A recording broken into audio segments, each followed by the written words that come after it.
Hello and welcome back to Lessons in Attachment. So, today we're going to dive into one of the biggest challenges faced by those of you with anxious, preoccupied attachment. So, it is around managing triggers. And what we're going to do is we'll have some discussion around how triggers can quickly spiral out of control. They can create that sense of losing yourself. I guess the most important thing about this episode is that I'm going to share 5 questions that you can ask yourself every day that's going to give you the best chance at staying grounded, staying connected, or at least at managing your triggers so that you don't spiral so far out of control that you do things, say things that you later regret. Or if that does happen, that you can come back sooner. But I guess the main goal of this is, can we give ourselves the best shot at managing reoccurring triggers? So just before that, I'm Carly Ann. I am the very proud founder of the Attachment Recovery Gym. That is your online membership for all things supporting you to move from anxious attachment towards secure. It's very much a space for those of you that are in that learning and taking action phase of your healing.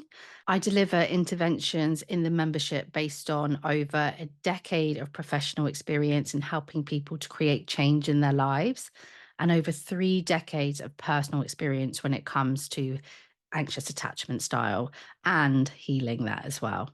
So, like I say, it's really a space for those of you that are just determined to move towards secure and you feel willing and ready to take action. So, that's a bit of an introduction to me. Because of the topic that we're discussing today and helping you to manage triggers, I want to let you know about a couple of freebies that might extend, I guess, and like help you more so beyond this episode if that's what you're looking for.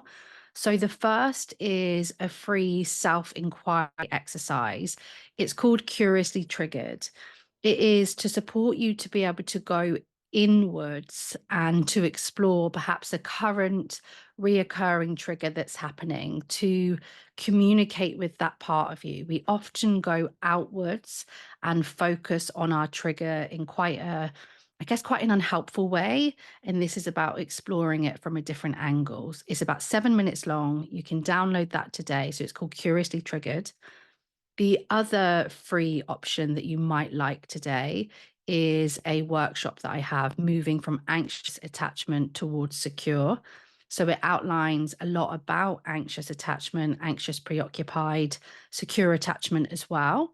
And then the second half focuses on some different interventions that you can use that help you to tackle, manage, overcome, whatever word you want to use, different difficulties that you face with having an anxious attachment, including triggers, right? Getting quickly triggered, the way that our thoughts spiral, our emotions really hijack us, that kind of thing.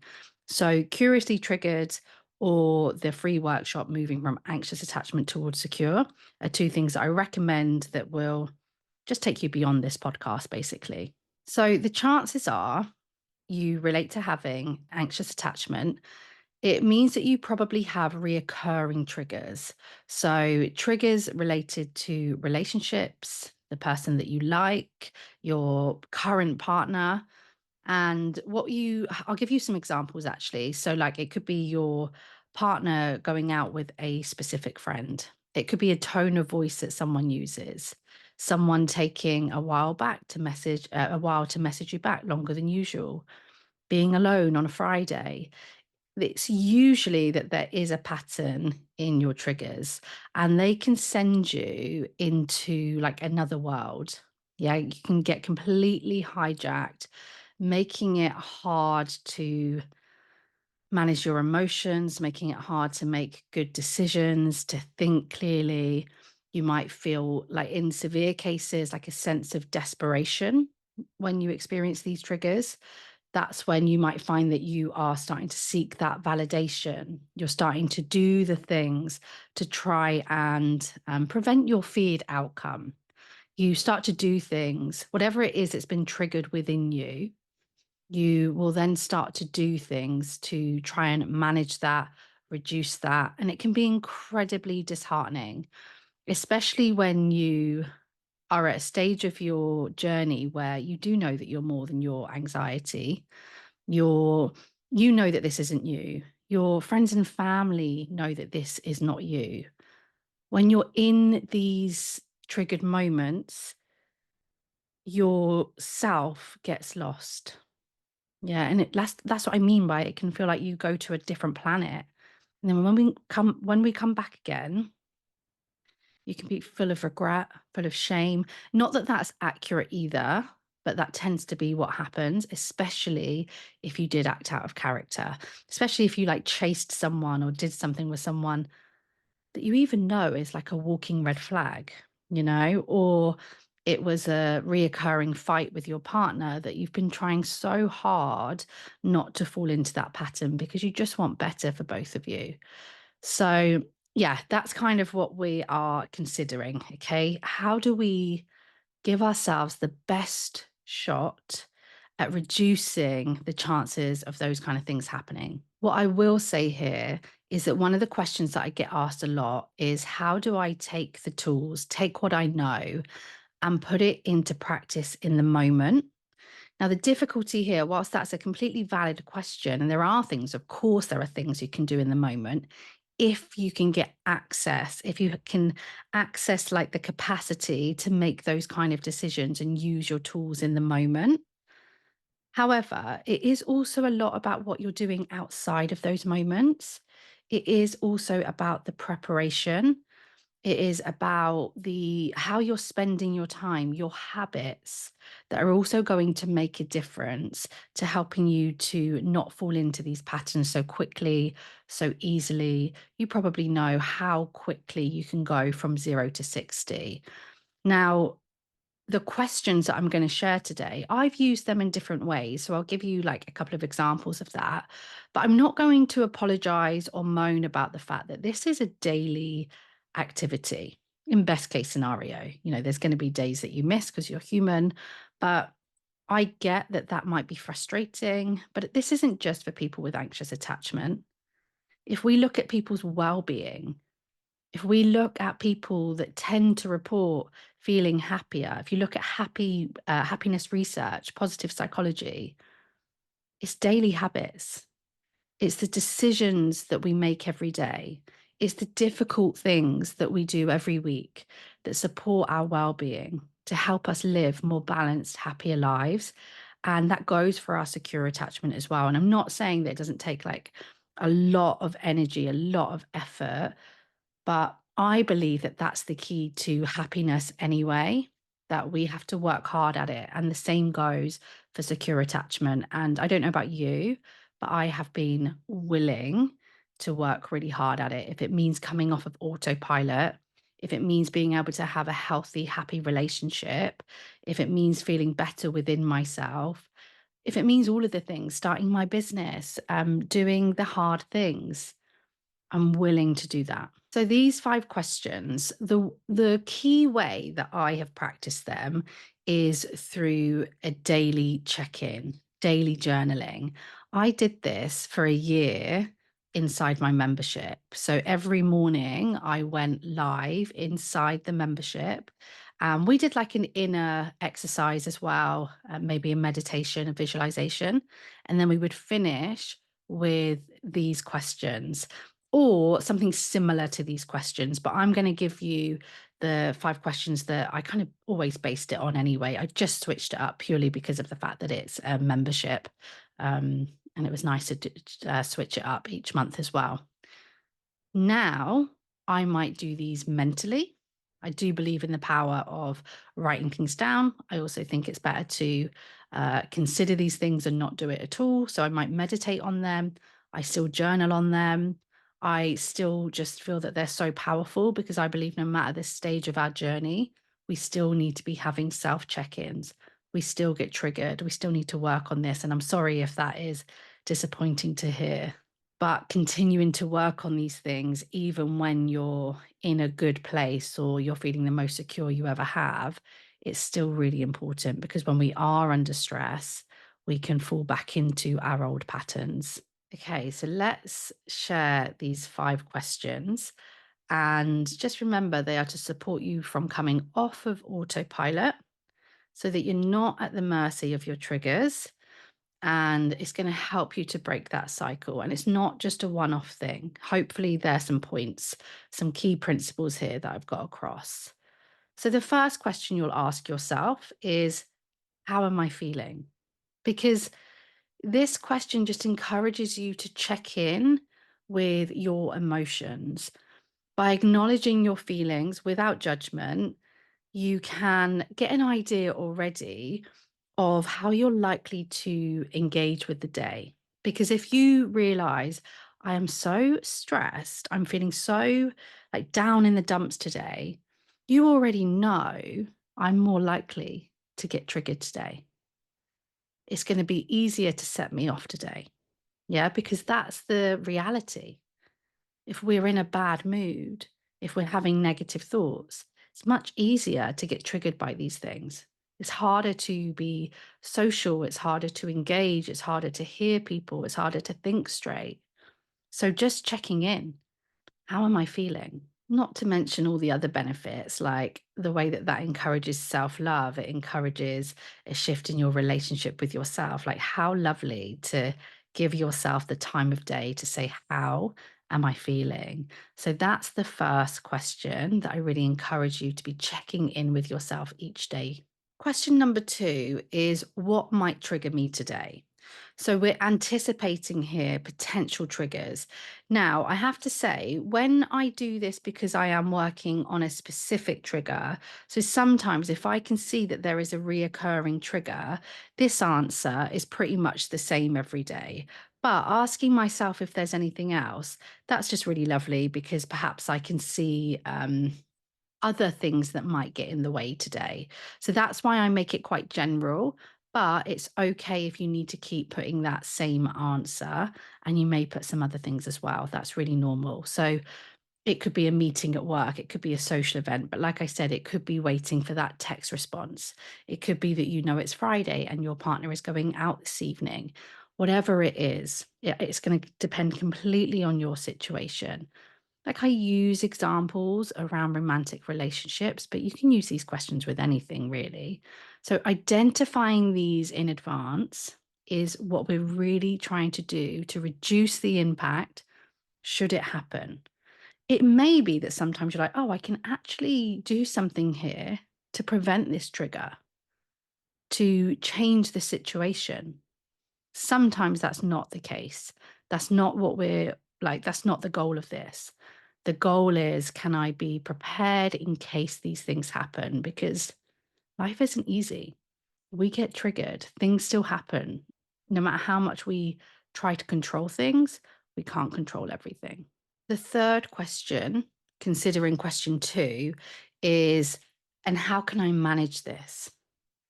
Really planning specific strategies to cope with those potential triggers. Like I said, that is if there is something that can be done to manage that.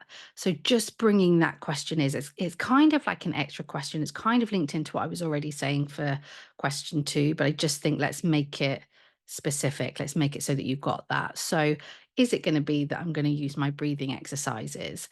Is it going to be that I'm going to reach out to a friend? Am I going to make sure that I've got my affirmations ready or that I take a break today? Is there anything I can do to manage this? It's that preparation again. And that might even link into the first question about, how am I feeling? Is there anything I can do to manage this? Is there anything I can do to open up my heart, to shift my state, to choose a different option today? So just throwing in that question of, how can I manage this? However, I really, really do want to, I guess, like, make it clear that should you still get triggered, should something happen that you weren't prepared for or that you were prepared for, this isn't going to be about beating ourselves up and saying, well, what's the point in doing those questions? I couldn't manage it anyway. We keep trying, we keep editing, we keep experimenting. Yeah. So don't give up on yourself. Don't use this as a way to shame yourself or anything like that. The fourth question, this one comes with so many benefits when it comes to like healing anxious attachment. Because let me just give you a little bit of background. People with anxious attachment really tend to struggle with sensations and feelings in their body. They either are just completely disconnected with them or they find them really overwhelming, almost to the point where they can feel dangerous. What I like about this question is that it helps you to start healing that relationship with your emotions, with your sensations, with your inner world, that internal world. So, how will I know I'm triggered? That's your question. How will I know I'm triggered? This is about recognizing your internal signs. So, is it that you will have an increased heart rate? Is it that you will be shaking? Is it that you're gonna have these obsessive thoughts? Certain worries are gonna come in.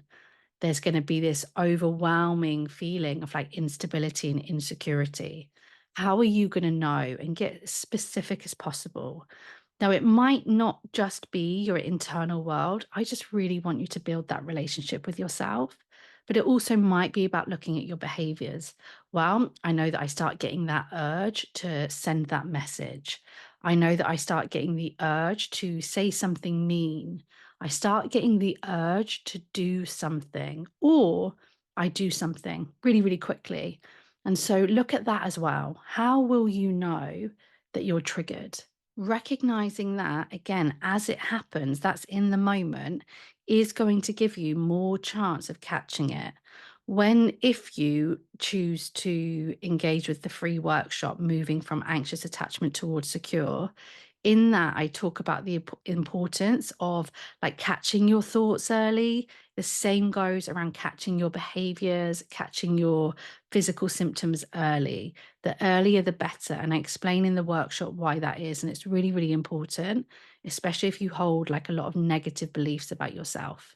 And the fifth and final question, and again, like quite similar to question three, I did have some debate with myself of whether to take out question three about how to manage it, but we're giving ourselves the best shot. So the more the merrier in this case. So the question number five is, what will I do if that happens?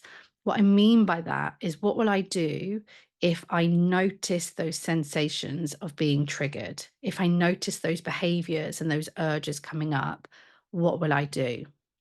And again, we go back to coming off of autopilot.